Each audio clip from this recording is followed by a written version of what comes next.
Hello my family, welcome to Antony சமையல். இன்றைக்கி ஒரு சூப்பரான ஈவினிங் ஸ்நாக் தாங்க பார்க்க போகிறோம். பன்னீர் சாண்ட்விச் தாங்க நீங்கள் பார்க்க போகிறீங்க. அந்த பன்னீர் சாண்ட்விச் எப்படி பண்ணலாம் அப்படிங்கிறத பார்க்கலாங்க. வாங்க வீடியோக்குள்ளார போகலாம். ஒரு பவுல் ஒன்று வச்சுருக்கிறேன். அதில் கெட்டி தயிர், தனியாத்தூள், காஷ்மீரி மிளகாய்த்தூள், மஞ்சள் தூள், அடுத்து ஜீரகத்தூள், இதோட இந்து உப்பு போட்டிருக்கிறேங்க. எல்லாத்தையும் நல்லா மிக்ஸ் பண்ணி வச்சுக்கலாங்க. அதோட நான் கடலை எண்ணெய் ஊற்றிருக்கிறேங்க. இந்த கடலை எண்ணெய் ஃப்ளேவர் வந்து இந்த மசாலாவுக்கு ரொம்ப சூட்டபுளாக இருக்குதுங்க. யூஸ் பண்ணி பாருங்கள்.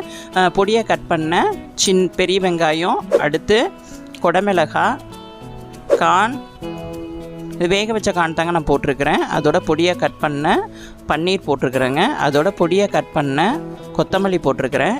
எல்லாத்தையும் நல்லா கலந்து வச்சுக்கலாங்க.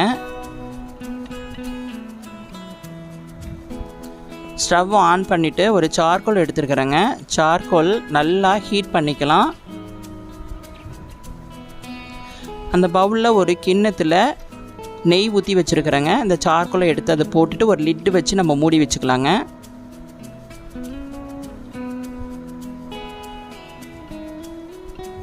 இந்த புகை வந்து ஒரு 15 நிமிஷம் வரைக்கும் இருக்கணுங்க.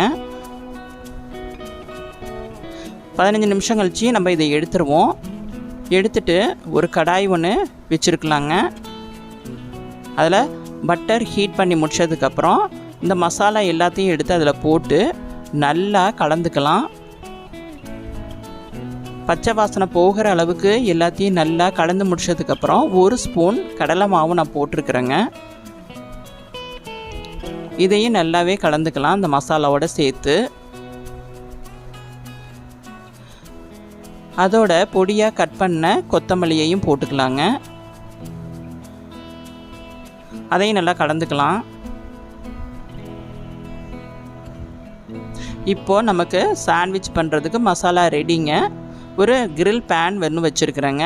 அதை ஹீட் பண்ணிப்போம்.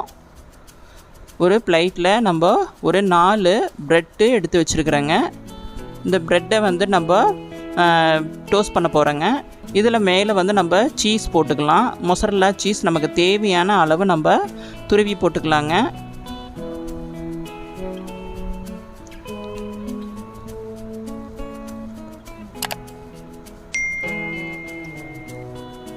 எல்லா ப்ரெட்லேயும் துருவி போட்ட சீஸோட நம்ம செய்து வச்ச மசாலாவையும் எடுத்து வச்சிடலாங்க.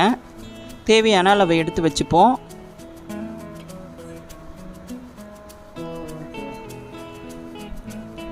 அது மேலே இன்னொரு ப்ரெட்டை எடுத்து வச்சு நம்ம ஸ்டஃப்பிங் பண்ணிக்கலாங்க.